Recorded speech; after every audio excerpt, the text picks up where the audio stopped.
Se encuentran entre los monumentos más espectaculares del mundo. Combinan una masa colosal con ingeniería de precisión. Durante más de 4000 años, no tuvieron rival. Y sin embargo fueron construidas por sociedades campesinas con herramientas muy simples. Y los egipcios no fueron los únicos. Las pirámides fueron también el logro máximo de otras civilizaciones del mundo entero. La búsqueda de sus tesoros siempre ha atraído a ladrones y buscadores de fortuna. Pero para los exploradores actuales, el reto es revelar las extraordinarias historias que se ocultan tras los pueblos que las erigieron.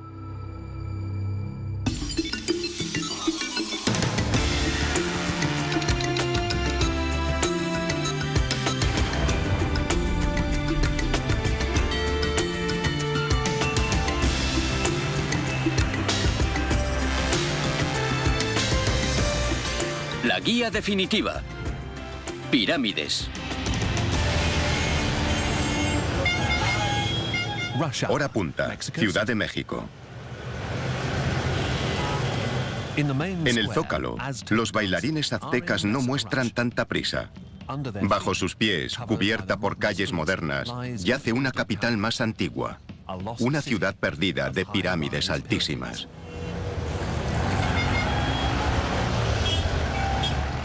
Para encontrar sus restos, necesitamos algo parecido a visión de rayos X.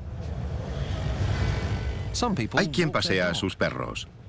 Un arqueólogo, el Dr. Luis Barba, prefiere un paseo tranquilo con su radar de penetración terrestre.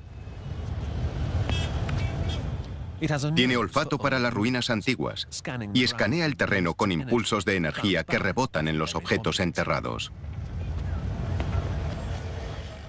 Estas señales reflejadas ayudan a Barba a ver a través de la ciudad moderna, que se encuentra en blanco, y a trazar un mapa de su homóloga azteca que está debajo. En algunos lugares, las excavaciones han retirado lo nuevo para revelar lo viejo. En el corazón de la capital azteca se erigía una enorme pirámide doble. Se alzaba sobre las plazas y templos antiguos y era el elemento central de una ciudad cuya escala y esplendor superaba a las europeas. A los españoles que llegaron aquí en 1519 les pareció un milagro. ¿Pero qué es una pirámide? ¿Y en qué otros lugares podemos encontrarlas? Dejemos algo claro. Cuando hablamos de pirámides, hablamos de cosas grandes. Esta mexicana, por ejemplo, alcanza una altura de 8 pisos y está construida con unas 4000 toneladas de cascotes y piedras. Y el tamaño dicta la forma. Con tecnología básica, la única forma segura de construir en altura es inclinar los laterales hacia adentro, hacia un vértice. Puede haber variaciones. Algunas tienen escalones y una cumbre plana para un templo. Sin embargo, el patrón básico se puede encontrar en 4 continentes.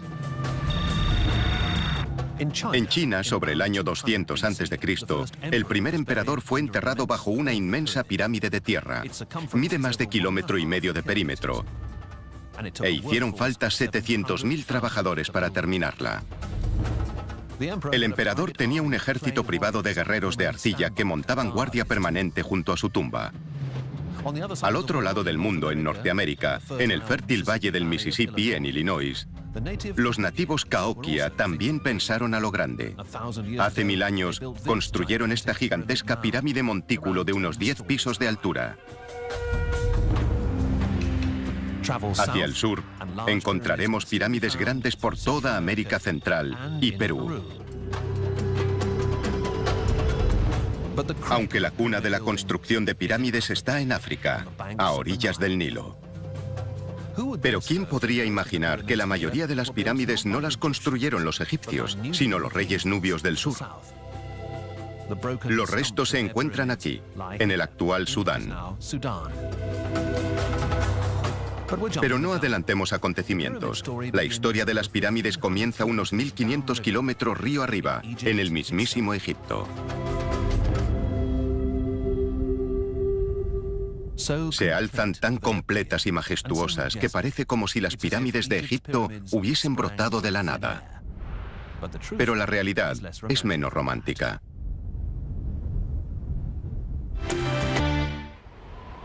En un inhóspito tramo de desierto, en un lugar llamado Abidos, los arqueólogos han vuelto a excavar de nuevo las tumbas de los primeros gobernantes de Egipto, de hace 5000 años atrás. Tal vez en su momento se pasó por alto una pista vital para el origen de las pirámides.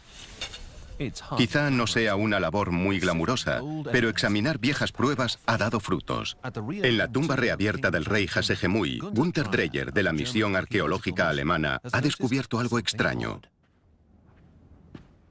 En esta tumba hay una discrepancia notable en la conservación de la altura de los muros. En esta parte, la parte norte, los muros conservan la altura original de unos 2 metros. El nivel del techo estaba por aquí. Mientras que en esta parte de la tumba, los muros están hundidos más o menos a la mitad de la altura original. Pero no falta nada de los muros, porque se conservan las vigas de madera del tejado. Obviamente, los muros se hundieron completamente porque soportaron un peso extra en esta zona. Este peso extra, según la reconstrucción de Dreyer, sería un montículo funerario grande, una superestructura de algún tipo, colocada sobre el centro de la tumba de Hasehemui, una protopirámide tal vez.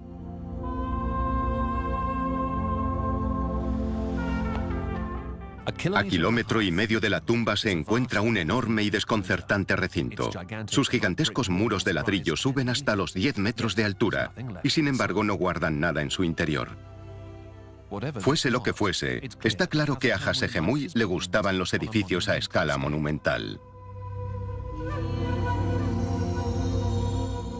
Pero él no fue el primero que construyó una pirámide. Ese honor corresponde a su sucesor, el rey Zoser. Enterrado al norte de Abidos, fue el hombre que inició la era de las pirámides. En Abidos teníamos, bajo el nivel del desierto, el foso de la tumba, y sobre el desierto, el montículo. Y un enorme recinto cerrado a cierta distancia de la tumba real. Zoser, por primera vez, construyó el recinto alrededor de la tumba. Pero surgió un problema. El montículo ya no era visible porque lo tapaba el muro que lo rodeaba. La solución fácil era construir otro montículo sobre el viejo y otro más. Y así se desarrolló la pirámide escalonada.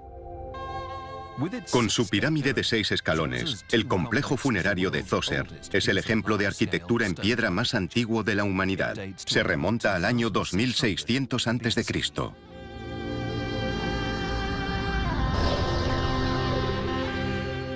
La pirámide en sí, de unos 20 pisos de altura, fue un paso gigantesco hacia el diseño clásico.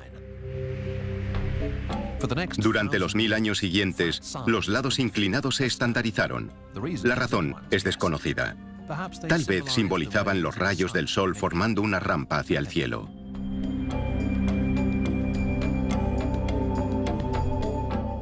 Fuese cual fuese la intención, este hombre, el rey Seneferu, sería el pionero de la nueva geometría. Pero en su primer intento serio, las cosas se complicaron. Este prototipo voluminoso era muy pesado para la blanda arena del desierto y amenazaba con hundirse bajo su propio peso. Tuvieron que inclinar la parte superior y el resultado, francamente, fue un desastre. Vuelta a la mesa de diseño. Seneferu intentó plasmar su visión una vez más.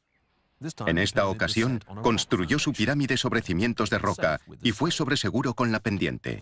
El resultado fue la primera auténtica pirámide del mundo, pero no ha envejecido muy bien. Su antiguo nombre sin duda transmite una mejor impresión: pirámide brillante. De día, su revestimiento de piedra blanca relucía. Este fue el amanecer de la era dorada de las pirámides.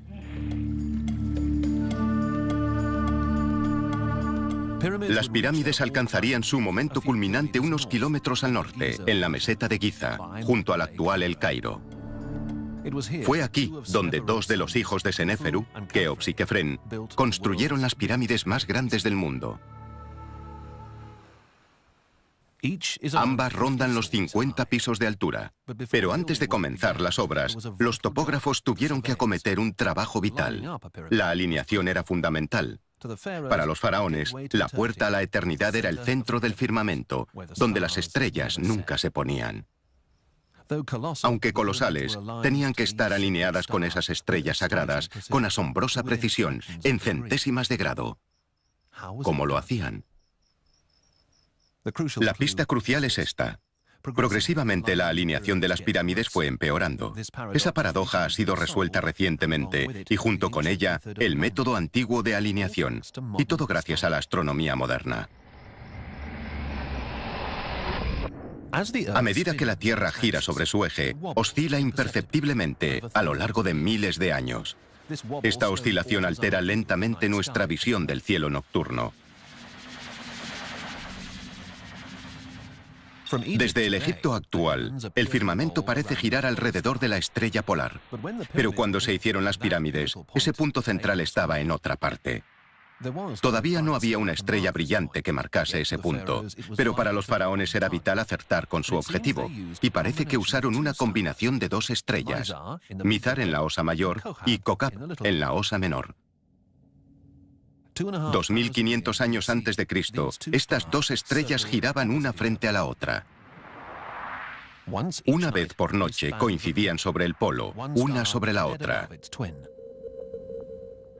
Apuntando una plomada y extendiéndola hacia el horizonte, un topógrafo egipcio podía fijar una base para la pirámide que la orientase con precisión hacia el centro del firmamento.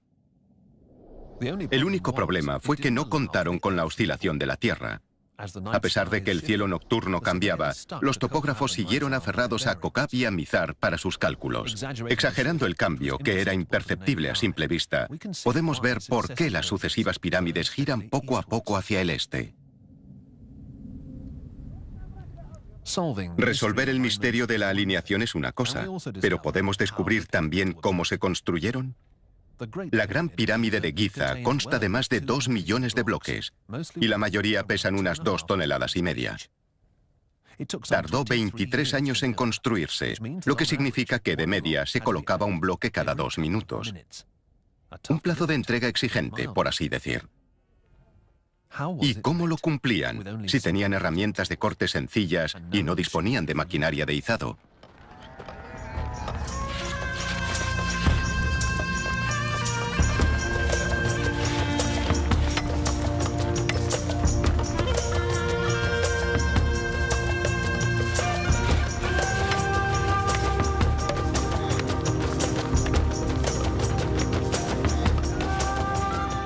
Los trabajadores se agrupaban en cuadrillas de 1000 hombres.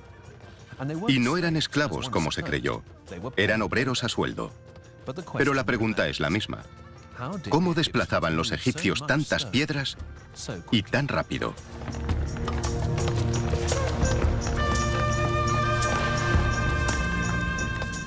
Las pinturas muestran que las estatuas reales y otros grandes objetos se transportaban en trineos tirados por centenares de hombres. ¿Pero fue así como se movieron los millones de bloques? La velocidad era fundamental. La muerte del faraón era un plazo de entrega inamovible. Así que cuanto mayor era la pirámide, más prisa había. Los expertos modernos han demostrado que los trineos son lentos e incómodos, incluso con bloques de tamaño modesto.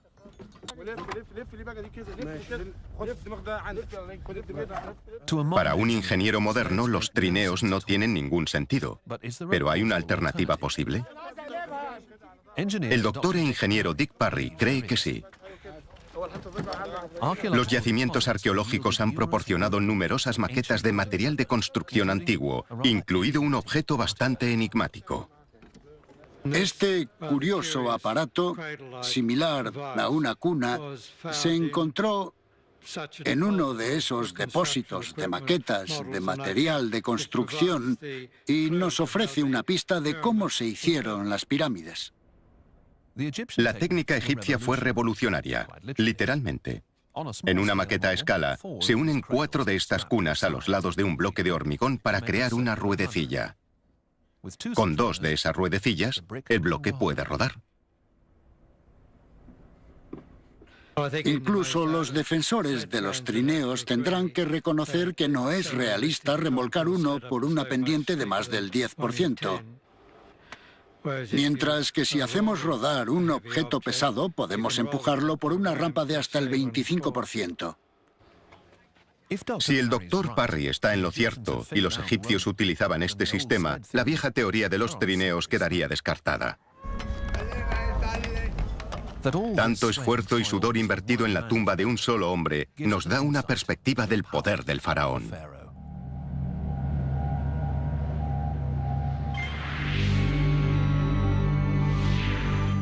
Su pirámide terminada era una máquina de resurrección, un transportador de espíritus para proyectarlo a las estrellas. El cuerpo momificado del rey se llevaba hasta una cámara funeraria abovedada a través de un estrecho pasadizo. Era ingeniería de precisión por dentro y por fuera. Pero eso no es todo. Alrededor de la pirámide, dentro de un recinto amurallado, había templos, santuarios y salas de almacenamiento. Desde aquí partía un corredor que a modo de tubería gigante llegaba hasta el Nilo, donde se proveía de los mejores productos de Egipto.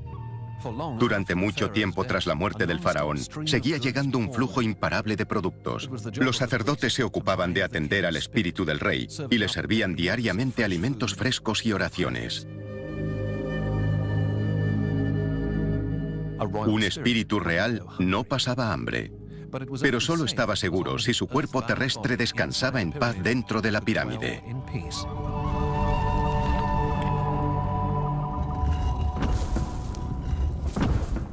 Un bloque de granito de máxima seguridad sellaba la tumba, pero no sirvió de nada.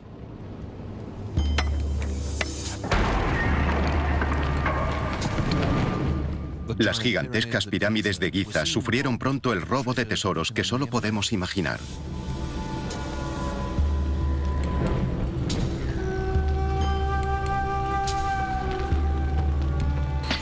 Los ladrones, tal vez sin proponerlo, provocaron un enorme cambio en el diseño de las pirámides. Pese a su colosal tamaño, habían fracasado como medida de protección. Y de repente, los faraones cambiaron de táctica y redujeron drásticamente el tamaño de las pirámides. Comparadas con los mastodontes de Giza, visibles al fondo, las posteriores son pequeñas, una décima parte o menos del tamaño de las anteriores.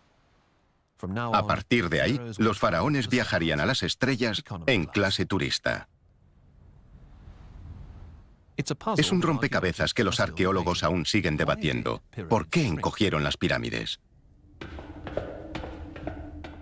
Basil Dobrev ha estudiado minuciosamente estas pirámides más pequeñas y cree que la respuesta está aquí abajo, dentro de las cámaras funerarias. La gran diferencia que vemos en las pirámides pequeñas es que hay jeroglíficos esculpidos en los muros de la tumba. Son literalmente miles de símbolos. En Giza no hay nada parecido a esto en las pirámides. Cuando desciframos estas inscripciones, descubrimos que son fórmulas o hechizos para la resurrección del rey. Hay hechizos de todo tipo. El faraón, según se dice, seguirá el destino de las estrellas polares hasta la vida eterna.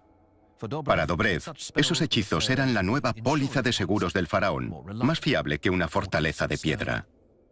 Si el rey tenía estos hechizos dentro de su tumba, ya no le hacía falta construir pirámides más grandes. Disponía de una mejor protección, al menos era lo que él pensaba. Pero otros no están de acuerdo. En sus excavaciones en una tumba no real, Miroslav Barta ha encontrado pruebas que respaldan una razón de más peso. Lo que se redujo primero, en su opinión, fue el poder del faraón. Las exquisitas pinturas de las tumbas de los altos funcionarios son testigo de una nueva era. Los sepulcros elegantes ya no eran coto solo de la realeza. Mientras que sus antecesores de Giza tuvieron que conformarse con ladrillos de adobe, estos altos funcionarios construyeron a lo grande, con la mejor piedra, un material otrora reservado a los reyes. Para Barta no es una coincidencia. Los altos funcionarios aumentaban su poder y riqueza a costa del faraón, y la única pirámide que éste podía permitirse era una más económica.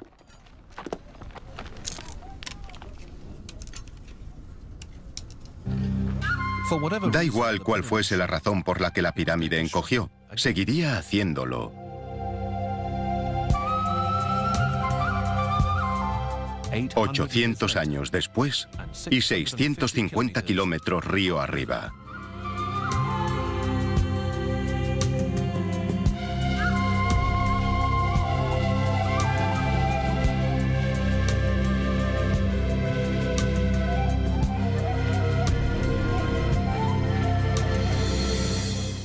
Cerca de Tebas, la antigua capital del nuevo reino de Egipto, un arqueólogo, Kent Weeks, ha desenterrado el último vuelco de la historia.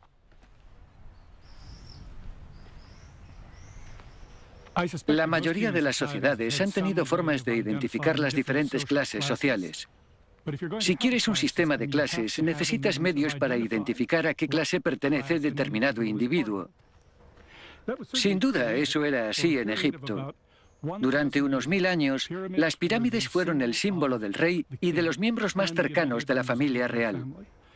Pero sobre el año 1900-1800 a.C., comenzó un proceso que algunos definirían de democratización religiosa, que significó que muchas cosas que habían estado restringidas al faraón, a la corte real, pasaron a estar al alcance de los miembros de la clase media-alta de Egipto. Y eso se vio reflejado en la construcción de pirámides.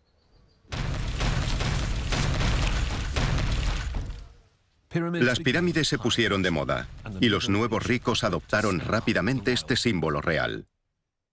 Bajo tierra, las tumbas se decoraban con elegancia, con pinturas de sus orgullosos dueños. Por encima, la joya de la corona era la pirámide. No es una estructura muy grande y está hecha con ladrillos de barro, no con enormes bloques de piedra, pero no obstante tiene forma de pirámide. Y los jeroglíficos que encontramos indican quiénes eran, por qué eran tan importantes y por qué merecían algo que, apenas unos siglos antes, era un monumento digno solo de un rey. Casi medio millón de veces más pequeñas que las grandes, estas eran las pirámides del pueblo.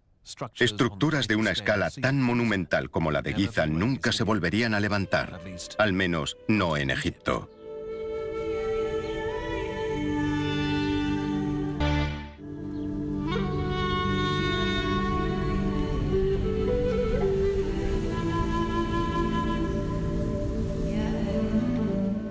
Si viajamos 12.000 kilómetros al suroeste de Egipto, atravesando 2 continentes y un océano, llegamos a uno de los lugares más áridos de la Tierra. En este desierto costero, los restos de culturas antiguas siguen emergiendo de las arenas movedizas.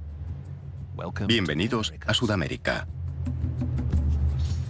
En la costa de Sudamérica, en el actual Perú, y aproximadamente en la época de Cristo, nacería la siguiente civilización de las pirámides. En una franja de unos 300 kilómetros, el desierto es atravesado por aproximadamente media docena de ríos que descienden desde los Andes. Al igual que el Nilo para Egipto, cada uno de ellos es un salvavidas para una región que de otro modo sería inhabitable.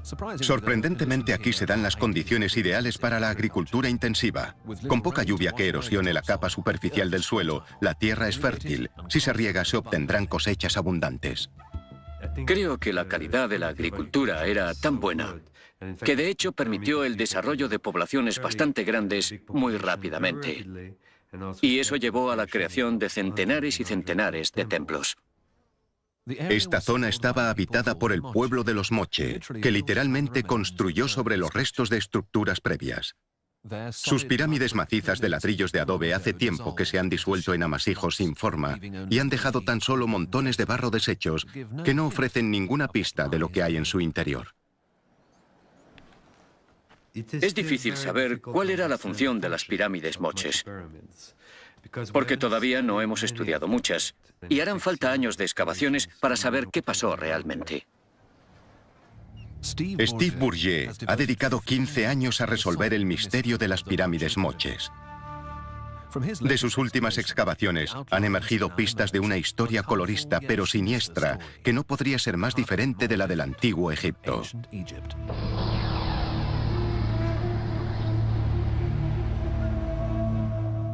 Durante décadas, los moche fueron conocidos por sus obras de arte, especialmente por sus joyas y su cerámica exquisitamente decorada.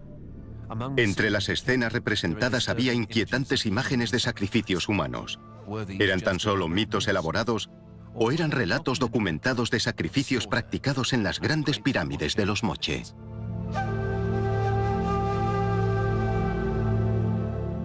Mi mayor avance hasta ahora ha sido el descubrimiento del lugar de los sacrificios. Ese lugar de los sacrificios es la denominada Huaca de la Luna, la pirámide de la Luna. Aquí, Bourget y su equipo encontraron un amasijo de restos humanos, de personas que habían sido asesinadas brutalmente.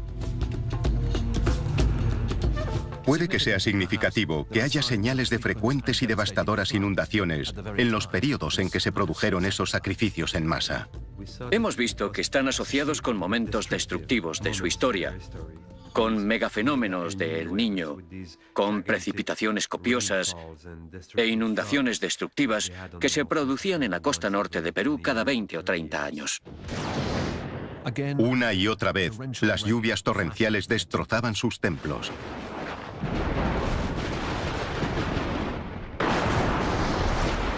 Para los moche, esas catástrofes significaban que los dioses se habían enojado. Para aplacarlos y restaurar el orden en el mundo, era necesario el sacrificio definitivo.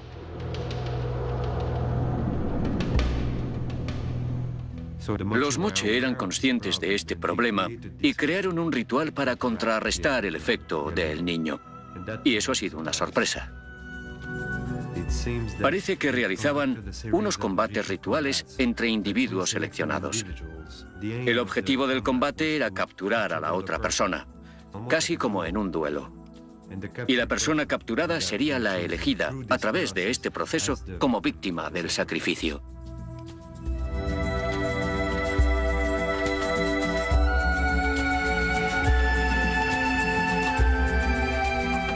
En un clima volátil y a menudo violento, parece que los moche no erigían sus pirámides para honrar a sus dioses, sino para aplacarlos. ¿Cuántos cadáveres más se descubrirían? Sea cual sea el número, no fueron suficientes. Tras una floreciente historia de 8 siglos, la civilización moche desapareció.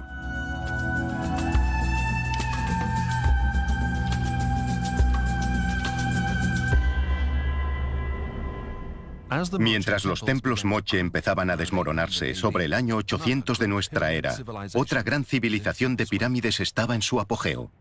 En las junglas de Centroamérica se encuentra la mayor concentración de grandes pirámides del mundo. Entre México y Honduras, descubrimos los restos de centenares de ellas.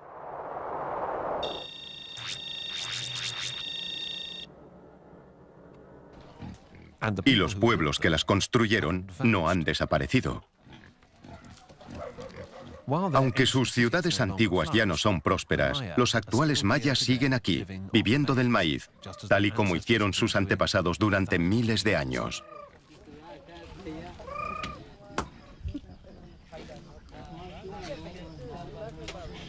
Cada vez que se adentran en los bosques próximos, los arqueólogos siguen encontrando restos de los monumentos más impresionantes y sin embargo inescrutables del mundo.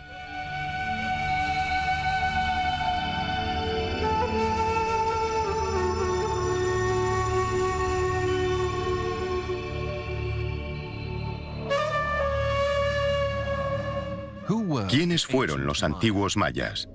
¿Y sus pirámides también eran lugares de sacrificio como las de los moches?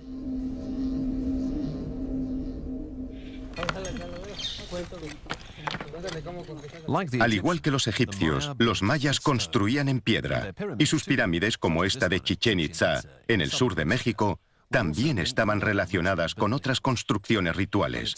Pero son las diferencias las que saltan a la vista. A una pirámide maya no se accede desde un pasillo estrecho, como en Egipto, sino a través de una gran plaza abierta. Y con sus escaleras y sus templos en la cumbre, la pirámide parece más una plataforma pública que una tumba privada. Un puesto de mando, tal vez, desde el que la élite gobernaba.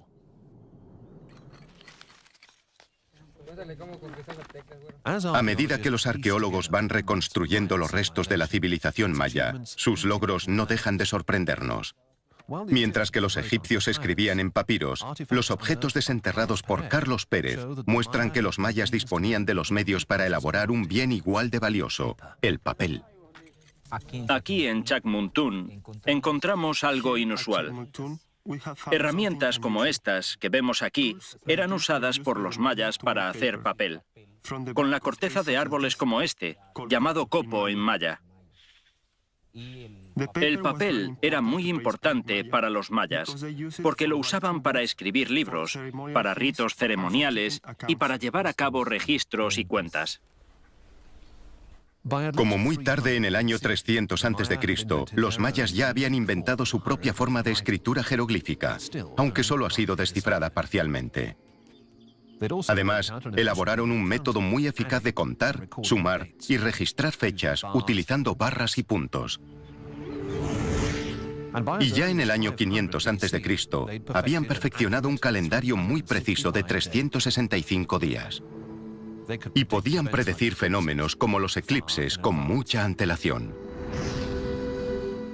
Además, disponían de un calendario ritual inequívoco, ajustado a un ciclo más corto.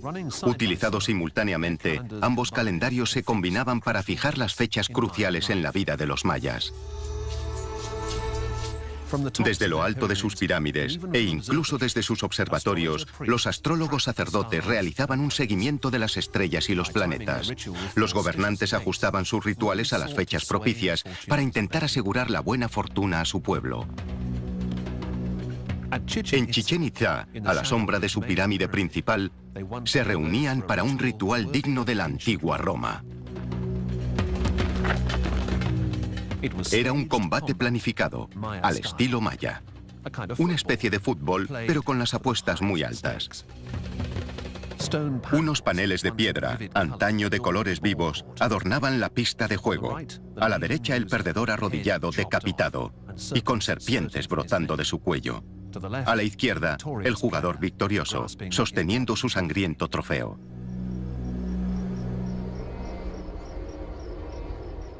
Tal vez sus víctimas fuesen héroes, pero es difícil de asegurar.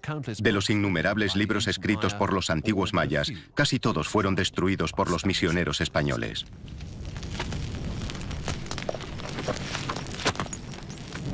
Con estas obras desaparecieron pistas valiosísimas sobre la cultura maya.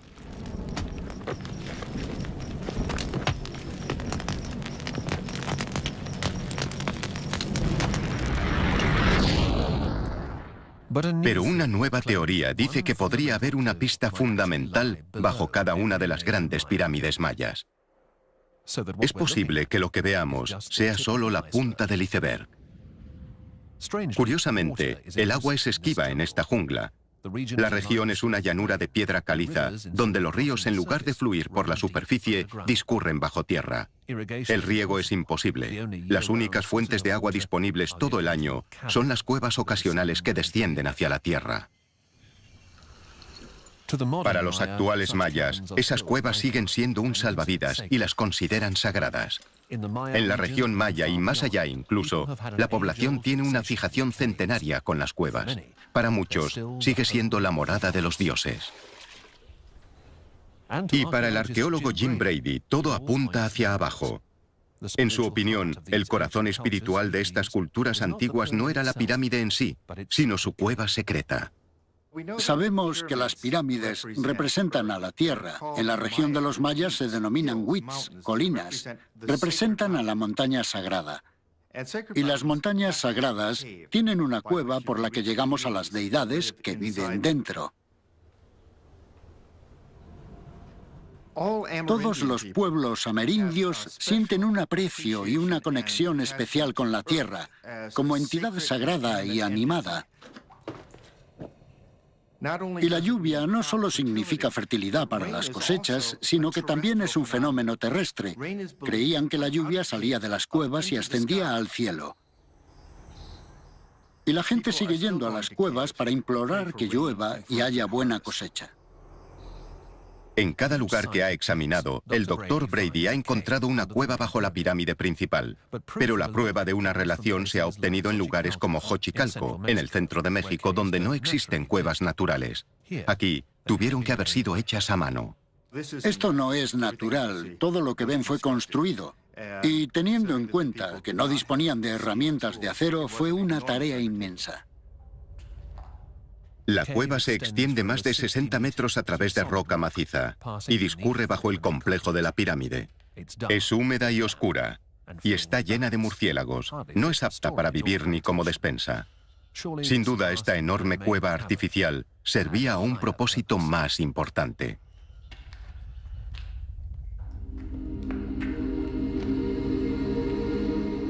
Lo más alucinante que la identifica como cueva ritual es esta especie de tragaluz, desde donde puedes controlar la luz y medir el paso de las estaciones. Tenemos el sol marcado aquí en el suelo y se establece la relación entre la Tierra y el cielo, los dos aspectos del universo. Estamos ante un espacio ritual en el mismo centro del complejo. Seguramente solo los sacerdotes y el rey tenían acceso, y los rituales más importantes se realizaban aquí.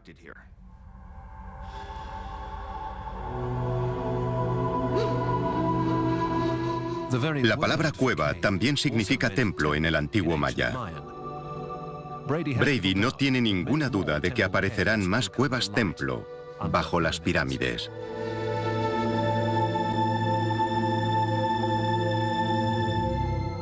Quizá estemos empezando a comprender mejor las pirámides de América Central. Junto a sus cuevas, encarnan a la montaña sagrada, con su fuente de agua, el agua esquiva que, en definitiva, era un regalo de los dioses.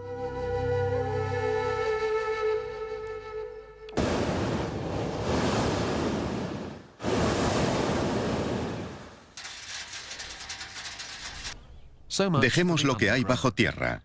Lo que hay sobre tierra tiene un propósito mucho más terrenal.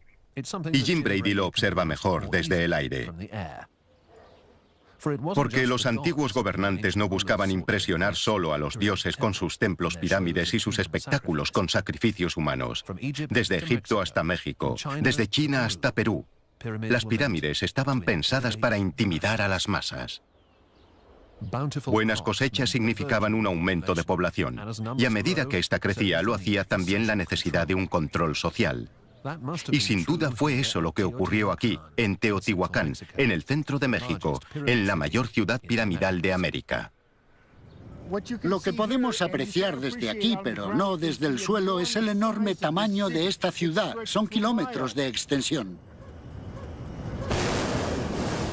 Probablemente aquí vivieron entre 100.000 y 250.000 de personas en su apogeo, en el 700 de nuestra era. El elemento central era la colosal pirámide del Sol, cuya base es igual a la de la Gran Pirámide de Egipto. Era propaganda, lisa y llanamente, para recordar a las masas quién estaba realmente al mando.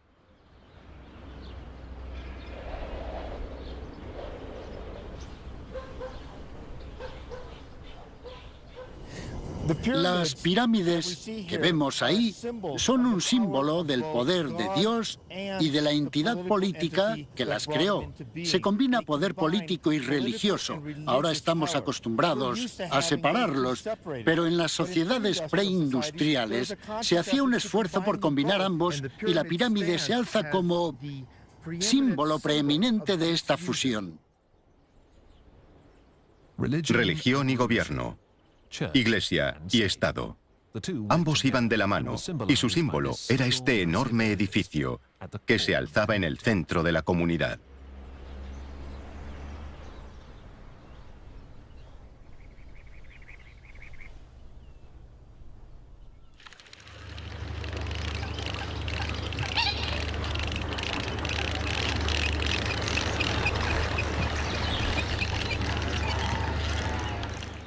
Las pirámides de Egipto sin duda demostraban quién era el jefe, pero ¿también los egipcios practicaban el sacrificio humano? El profesor Ken Weeks podría tener la respuesta.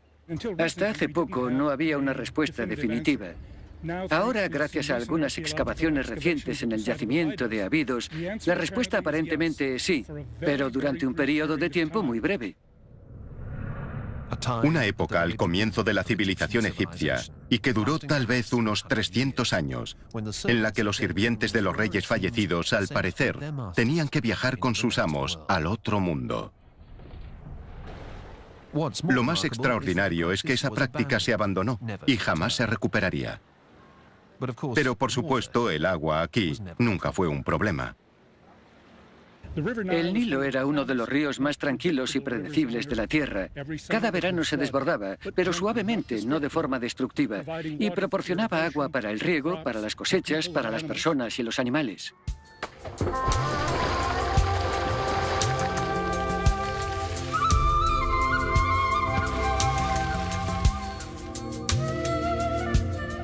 Y cada año traía también los sedimentos frescos que cubrían las tierras y las convertían en una de las zonas más ricas sobre la faz de la Tierra.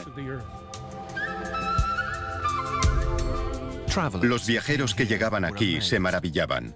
Según los antiguos griegos, los egipcios no tenían que hacer gran cosa. Año tras año, la vida era fácil. No había grandes preocupaciones, y quizás por eso no había sacrificios humanos. Los egipcios no sentían el peso de nada que les obligase, presas del terror, a cometer el sacrificio máximo para apaciguar a los dioses que los alimentaban, alimentaban a sus hijos y los mantenían con vida. Bendecidos con una tierra de tal abundancia, las relaciones con los dioses siempre eran buenas. Pero no se podía dar nada por sentado. Para mantener esa abundancia, las buenas comunicaciones con los dioses eran vitales, algo que solo se podía hacer a través de un rey divino. Cuando el faraón moría surgía un gran problema. La falta de comunicación podía significar que el sol dejase de salir y ponerse, que el río no creciese y bajase, que la luna no creciese o menguase. Podía ser un caos. Era fundamental que el rey muerto ocupase su lugar junto a los dioses para hablar en nombre de la humanidad. Y durante 1000 años, la clave para que el viaje fuese seguro fue la imponente pirámide. Pero la historia de las pirámides tiene un sangriento capítulo final.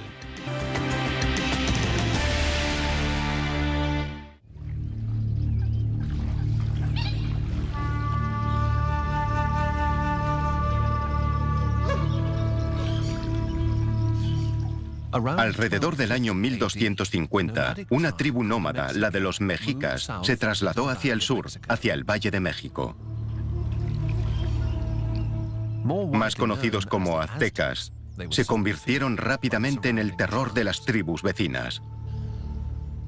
Aunque al principio estaban en inferioridad numérica, colonizaron la tierra y prosperaron. En poco tiempo, estos cultivadores de maíz se convirtieron en una superpotencia aterradora. En 1500 habían conquistado las tierras que iban desde el Pacífico hasta el Golfo de México.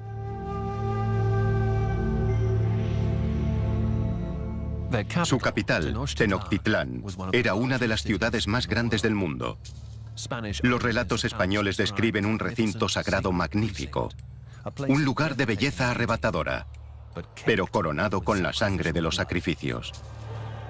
Junto a la pirámide doble se alzaba uno de los templos más sagrados de los aztecas, la Casa de las Águilas. 4 siglos y medio después, los científicos examinan minuciosamente sus suelos y bancos.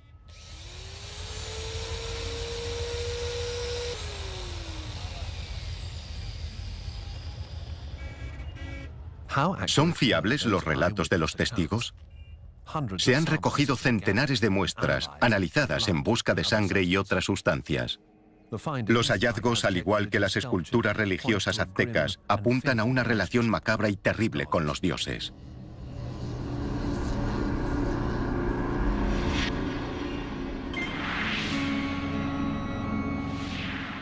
Los científicos han hecho un mapa de sus resultados y pueden mostrarnos exactamente dónde se vertió incienso al suelo y dónde se derramó sangre humana.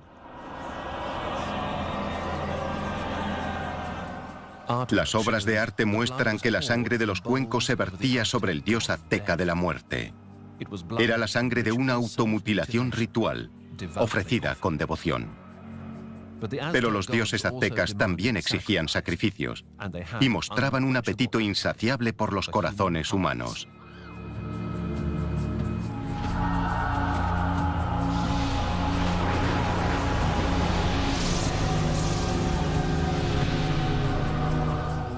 Este fue el destino de innumerables cautivos, ver cómo les arrancaban el corazón en una pirámide azteca. Pero curiosamente, la destrucción de esta última cultura de las pirámides fue pronosticada en las propias profecías de los aztecas. Justo como estaba previsto, los españoles llegaron en 1519.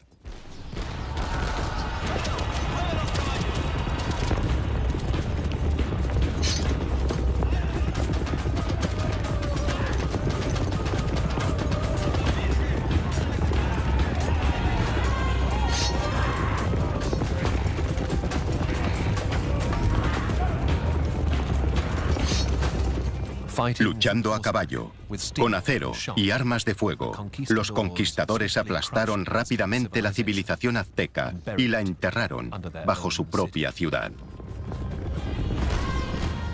Y con este golpe brutal, las pirámides desaparecieron de la historia.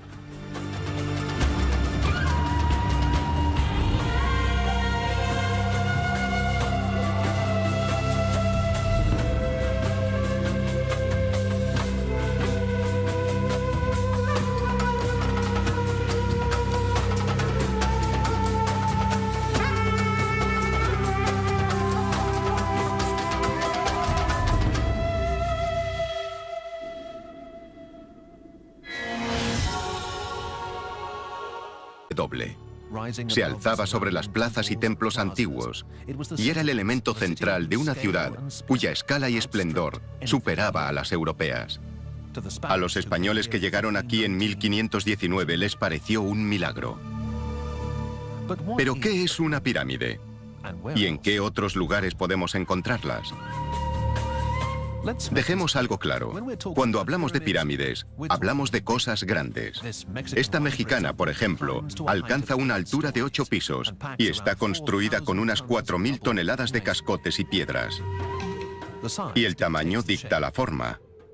Con tecnología básica, la única forma segura de construir en altura es inclinar los laterales hacia adentro, hacia un vértice. Puede haber variaciones. Algunas tienen escalones y una cumbre plana para un templo. Sin embargo, el patrón básico se puede encontrar en 4 continentes. En China, sobre el año 200 a.C., el primer emperador fue enterrado bajo una inmensa pirámide de tierra. Mide más de 1,5 kilómetros de perímetro. E hicieron falta 700.000 trabajadores para terminarla.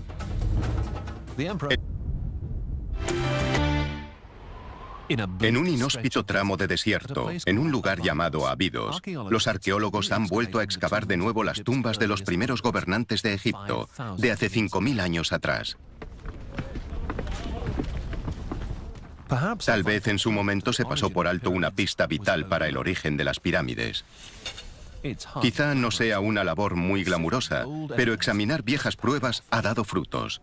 En la tumba reabierta del rey Hasehemui, Günther Dreyer, de la misión arqueológica alemana, ha descubierto algo extraño. En esta tumba hay una discrepancia notable en la conservación de la altura de los muros.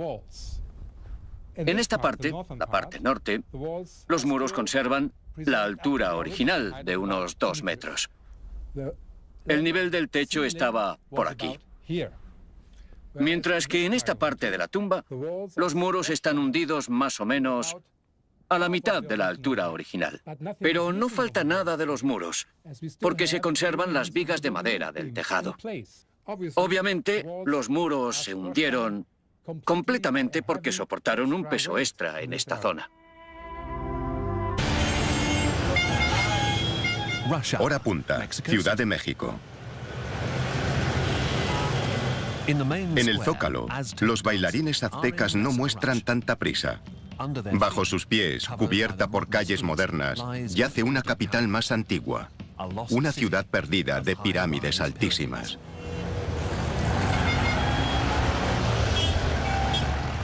Para encontrar sus restos, necesitamos algo parecido a visión de rayos X. Hay quien pasea a sus perros. Un arqueólogo, el Dr. Luis Barba, prefiere un paseo tranquilo con su radar de penetración terrestre.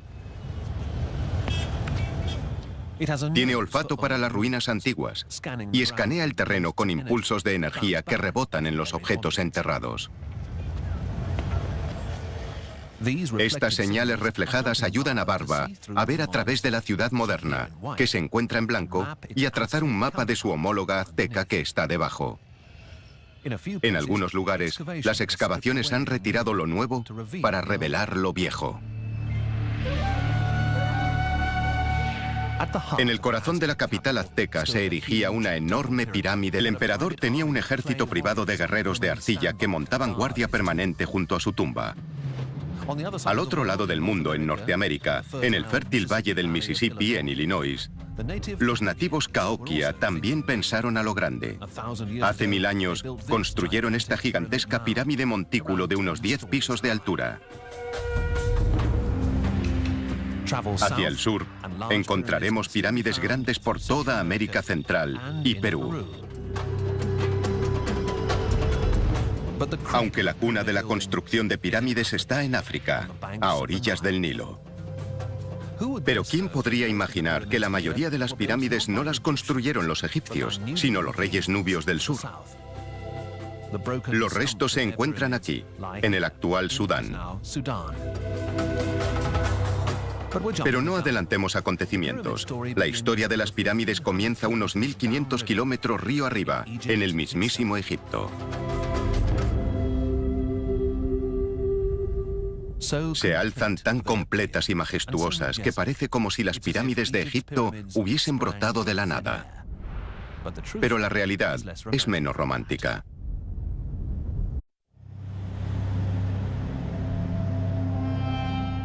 Se encuentran entre los monumentos más espectaculares del mundo. Combinan una masa colosal con ingeniería de precisión. Durante más de 4000 años, no tuvieron rival. Y sin embargo fueron construidas por sociedades campesinas con herramientas muy simples. Y los egipcios no fueron los únicos. Las pirámides fueron también el logro máximo de otras civilizaciones del mundo entero. La búsqueda de sus tesoros siempre ha atraído a ladrones y buscadores de fortuna. Pero para los exploradores actuales, el reto es revelar las extraordinarias historias que se ocultan tras los pueblos que las erigieron.